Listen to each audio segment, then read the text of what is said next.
I'm sure we all know that the spooky season has arrived, and with this event comes all the limited time Halloween gloves, and a brand new spooky themed glove that has joined all the originals. But which one is the best? This is my first Slap Battles holiday event, so I will be ranking all these fall themed, hand-shaped weapons. And yes, this is another tier list. Each glove will be ranked by their obtainment method and how I like them as a glove themselves. Keep in mind that this is my opinion, and yours may differ. And to be honest, I don't really hate any of them, and I think they're all good in their own unique way. Now, we can't start until we are dressed for the occasion. With that out of the way, let's begin. First we have Hallow Jack, the original. Not only is this the first limited time glove, it's one of the first badge gloves in the game. To get it, you need the Jackswell badge. This badge requires you to find Jack's gravestone, which has a 10% chance to spawn behind the tree on the North Island every 10 minutes. When you see it, you must use kill streak and get 10 kills. With your 10 kills, click on the gravestone for the badge. Make sure you have your glove unequipped, but if you're lazy, you can pay 22 Robux for the 10 kills, which makes this glove essentially pay to win. This glove's ability is called Jack-O-Lantern and has a cooldown of 15 seconds. Pressing E will make you throw a giant pumpkin directly forward, ragdolling anyone it comes into contact with. People hit will also be marked for around 15 seconds, and their camera will go green and zoom in and out. If the user slaps someone who is marked by them, they will hit them extra hard. This glove is fun to use, but the projectile is pretty slow, and the cooldown is a bit too long. You can tell it's the first event glove, and it's pretty lackluster compared to the other Halloween gloves. And it's also the only one here that's paid to win, so I'm putting it in It's okay.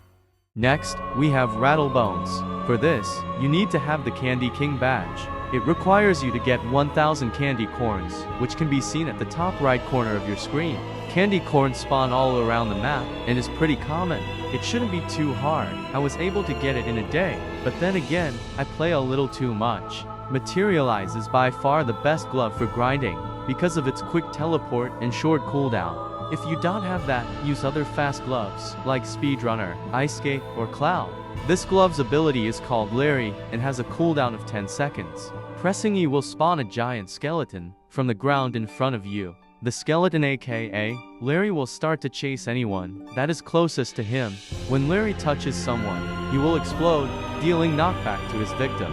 If the user is slapped while Larry is out and about, he will get enraged.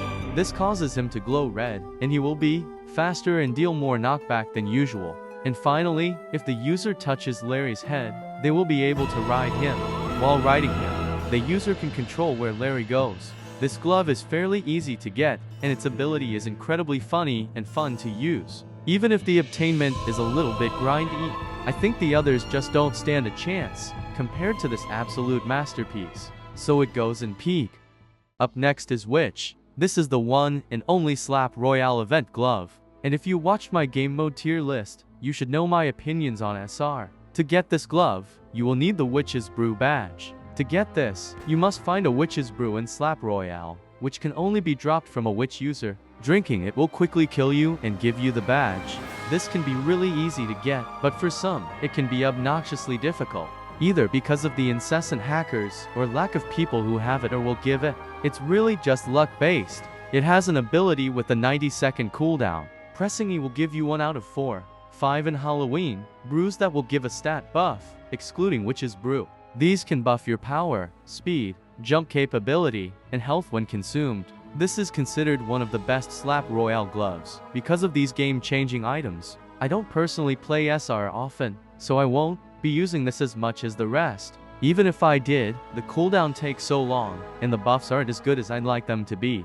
I find it just a little bit disappointing for a limited time glove, even if it is for balancing purposes. I just think it can't hold a candle to the others on this list, so I believe it is relatively the worst. Our next glove is Necromancer. To use it, you need the Sweet Tooth Sovereign badge. This needs you to obtain 2000 candy corn. This has already been done with Rattlebones, so it comes off as pretty lazy. Use the same strategies as that and you'll be good. This glove's passive is called Twisted Blessing, and it also has 2 abilities. The passive will turn anyone you kill into zombies, and will respawn with the zombie sub glove. The zombie sub-glove has the same ability as default, but anyone killed by them will also turn to zombies. Getting more kills can buff a zombie's power, speed, and ability cooldown. Necromancers and their zombies can't kill each other, and if the user dies, all of their zombies will too. Pressing E will swap the position of you and your closest zombie. Holding E will recall all your zombies to you. Both of these abilities have a cooldown of 5 seconds. This glove can easily cause so much chaos in a server. But the thing is, a lot of people don't want to be zombies. They will ask others to kill them, or sometimes even leave. Yeah, you can have some funny moments with it, but it will usually be short-lived. I do still think the glove is pretty cool and fun, even if the obtainment method is a carbon copy of the previous. So I'd say it goes nice and snug in the middle, very nice. And finally, we have Poltergeist. This is the latest glove so far, and is the star of my very first event. Expect this to be very biased. For it, you must have the Fetch Me Their Souls badge. You must go to the default arena and do a gravestone obby to the island on the other side. When there, you must wait for the 10-minute timer to finish. There are only 3 people allowed to go, so it is crucial that you hit unwanted visitors off. This is the main thing everyone complains about, and I get it. I didn't find it as difficult because I was lucky enough to have someone help me get there the whole time. Shout out to Silver98921, you're a real one. But of course, everyone has their own experiences. Anyways, after that, you must go through 10 waves of zombies with different abilities. You get 10 points for each slap, and 50 for each kill.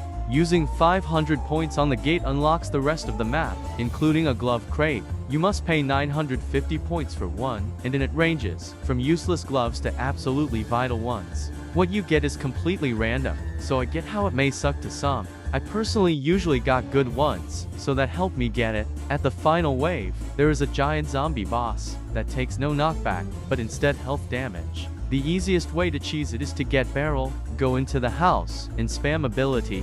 The main complaint here is the health and damage system. When zombies attack, you lose health, and you will never get it back. This wouldn't be so bad if the zombies' damage hitboxes were so difficult to avoid, and speed runners didn't exist. Overall, this obtainment is incredibly luck-based, so everyone's opinion will vary. Mine just happens to be a little more positive. This glove's ability is called Torment, and has a 15-second cooldown. Pressing E will make you die and come back as a ghost. In this form, you are invisible to everyone, but people can sense you nearby through a cyan vignette on their screen. When a ghost, you will have a power meter at the bottom of your screen that slowly drains. This will tell you how long until you will revert back to being a normal human. The user also has 3 ghostly abilities. Holding jump will make you fly, releasing will make you fall slowly.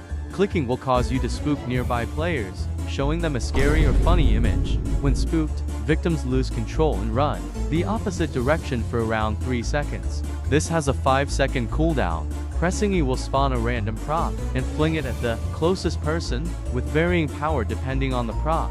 This will drain 40% of your power meter and has an 8-second cooldown. When your meter fully depletes, you will be forcefully returned back into your dead corpse. Alternatively, if someone slaps your dead body, it will have the same effect. This is a really cool glove, and has so many fun abilities for you to mess around with. Truly one of the spookiest of all time. The botched obtainment method does dock a few points, but I still find it fun to use. Then again, it is a new and different glove than the rest, and this is my first event, but I feel comfortable putting this in Great Glove. That's the completed tier list. Which is the worst? Hallow Jack is okay. Necromancer is very nice. Poltergeist is a great glove. And Rattlebones is peak. What do you think? I'd love to see your opinions in the comments. Thanks for watching the video. If you're looking for more, make sure to subscribe. I have a few other slap battles videos and more on the way. Like the video if you enjoyed, and most importantly, have a happy Halloween. See ya soon.